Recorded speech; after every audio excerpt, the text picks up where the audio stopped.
Well, Jason, a bit of a throwback match out there. Finished Bamber Bridge 1, Whitby Town 1. First of all, just your thoughts on the performance as a whole.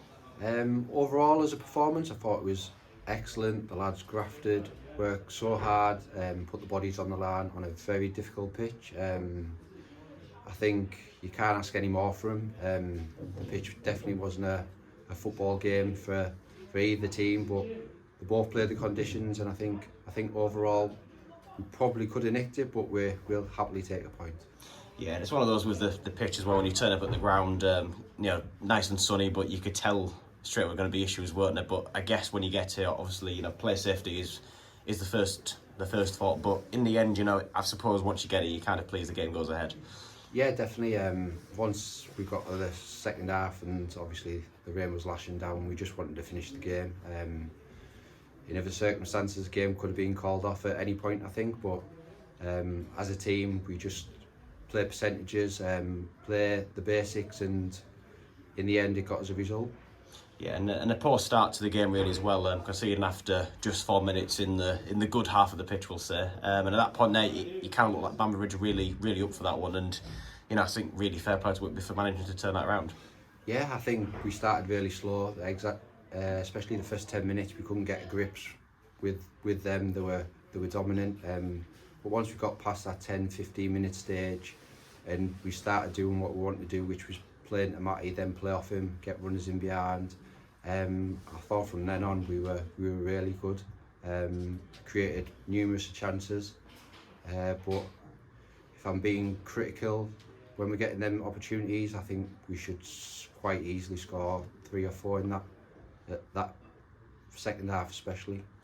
Yeah, and just looking at the equaliser well from Matty Tyler, like you said, bid against run of play at that point, but a goal really that probably doesn't get scored any other day. But as it goes, Whitby capitalising on the back pass, which just pretty much stopped dead, and Matty Tyler finding the back of the net eventually. Yeah, that's a positive of the pitch. The pitch played into our hands basically when the lad passed it back. Matty got in there and he read the situation very well. It's still a difficult finish for Matty because obviously with the pitch conditions you could have stopped dead, but he put enough on it to get it over the line.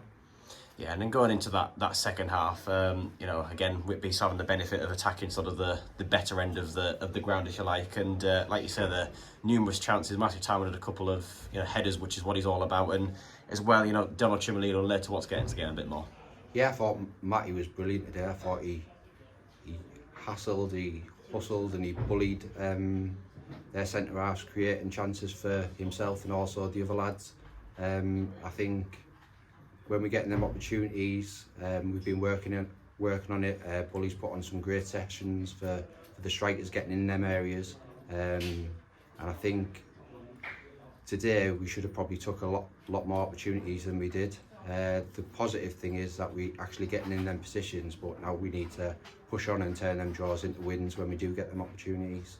Yeah, and then the other end of the pitch as well, though, it's a real stand-up performances. Frank Weir and Nathan McGinley, the two centre halves, as a fan of the goal, the pitch can be very unpredictable, but it felt that they dealt with everything front away very well.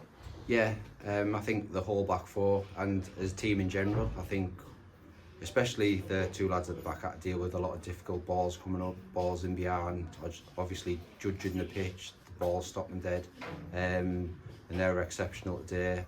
But I think that goes all the way through the team. It starts from the top, and the lads closing down from the front obviously help the back players get a position to deal with balls.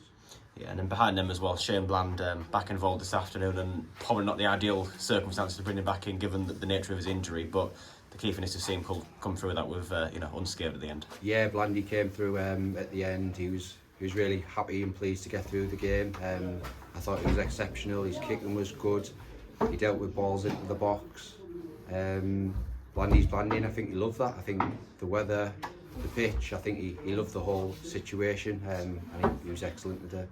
Yeah, and I guess as well, as much as you haven't got a victory yet, but since yourself and Lee Bullock were taken over as joint managers, two sort of competent performances there against two sides up towards the playoff positions in the league. Yeah, definitely. I think me and Bully both just asked the lads to give us everything as we were with players. As long as they give their all, committed, which the lads do every game, and then we just need that final bit of quality. So hopefully we can carry on progressing in training and building on that, and hopefully it'll come through in the following games ahead. Yeah, and just looking at that next game as well, back at the Toba Express Stadium next Saturday against the Warrington Rana side that we have beaten away from home this season, and hopefully as well much more of a footballing battle out there. Yeah, hopefully the pitch will be a little bit better than it was today. We were exceptional against Warrington Marlins last time out at their place, and we'll need that performance again come Saturday.